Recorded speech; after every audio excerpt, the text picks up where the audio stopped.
Hey everybody, welcome back to my Slice of Heaven. I'm Joey, and today we're back here talking about the Camojojo Trace cellular trail camera. If you remember a couple weeks ago, I will post the video up here, but I did a unboxing and setup, talked about some of the specs, talked about how easy it was to set up. I couldn't have been happier with the setup. It was very easy. Just follow those directions, do what it says, and you will have no problem setting this camera up. Well, today I told you I'd do the review on this camera, but before I do, I actually want to touch base again on the settings of this camera and how you use them. Okay, and like I said, I want to go ahead and show you how easy this is to get into the settings and change all your settings in this camera. And basically what you're going to do is, once you have your camera and your app that's on your phone paired up, you'll go into the Camojojo app. You'll see it says trail camera at the top. Tap the trail camera, and this is where you'll see your status, your settings, your live screen. If you do lives, you'll see your last picture that the camera took right here in the screen there. But right now we're going to go to settings, and this will bring up all your settings. This brings up your Camojojo name, your camera name, your group growth, and you'll just see it shows you what data plan you have, your work mode, which is on auto for me, camera mode I have on video, center frequency I have in real time, image size, multi-shot. But then we want to go down to the PIR sensitivity, and we'll open that up, and you'll see I have mine set in the middle at a 6 right now. And guys, I got to tell you, the sensitivity on this thing is very strong, even at middle. You'll see in some of these pictures that the deer are on the other side of this food plot, which is behind the camera, and it's picking the deer up really easy. So after we have that set, we're going to back out of that. And the next one down is our PIR delay, which I have set for 30 minutes right now, only simply because I'm standing in front of the camera and I didn't want it to keep going off while I'm here talking to you guys. But you can see in this screen, it has lots of settings. You'll need to go through them, set them up as you want. But if you need a guide to get them started, again, that video that I did last week shows or 2 weeks ago, I'm sorry, shows the unboxing and the setup. So we're going to go ahead and go out here and we'll pull up the latest picture, which is probably me and my son walking to the camera. So while you're in the app, you will just take a picture. I'll turn it sideways so I can see better, and you can see the deer right in the middle of the screen there. You'll also notice how this don't have like a circular light on the ground, but the light is pretty even all the way across the picture.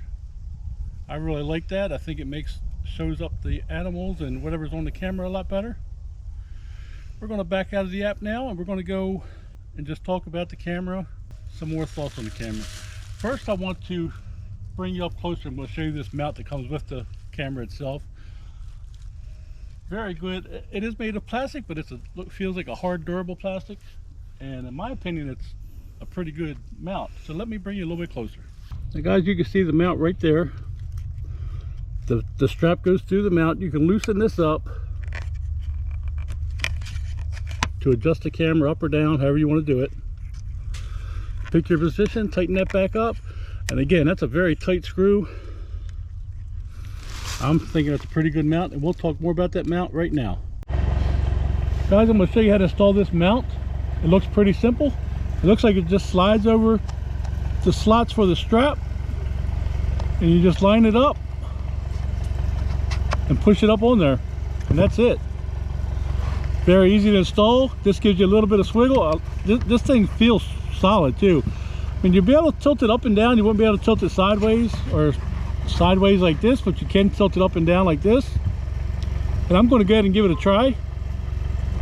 And then you just take your strap and you put it through these slots right here and wrap it around the tree. Now we'll push it off the tree a little bit. Probably work really good if you had it up high in the tree and wanted to point down at something, but we're going to give it a try. Alright, so now I'm going to show you a few of the videos I captured on this camera, and I'm going to be honest guys, we just got out of hunting season, and those of you that hunt know that right near the end of hunting season, the deer know people are out here looking for them. So I don't have a whole lot of daytime shots. I have a few, which I will show you, but first we're going to start with the nighttime shots. And you can see these shots right here. I mean, the nighttime shot is pretty incredible. And the light disbursement from the IR LEDs disperses the light evenly. There's not like no circle just shining on the ground. And very good nighttime pictures in my opinion. So now we're going to move back to go ahead and show you the daytime pictures. And if you've noticed in these pictures, some of these animals and deer are like on the other side of the food plot, and this camera has no problem at all picking them up. Right, so the camera images are really nice. I'm very happy with this camera. I think it takes good daytime and good nighttime pictures. So far I've listed a lot of the likes that I like about this camera. Some of the dislikes I don't like, and it might just be me, but I think I'll get used to it over time. I mean, this camera was not meant to be checked often. It was meant to be set out in probably a remote location to where you don't get too much, and it will send your pictures back to you. One of the, I guess, downsides of this camera though, it does take 12 AA batteries. And you guys that use trail cameras a lot and use a lot of batteries, you know that can get expensive. Camojojo does make a solar panel for this camera, and I'll put a link down in my description in case you're interested in it. So that might be one option to boost the life in your batteries. Another thing, don't really know if it's a downside or not, but the internal 32 gigabyte SD card.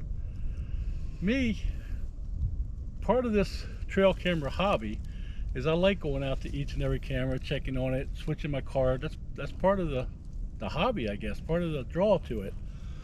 But again, this camera, you can't remove the SD card. Now again, like I was saying, this camera is probably made better, like if you have a remote spot on your property, you don't get too much, this would be an excellent choice for that.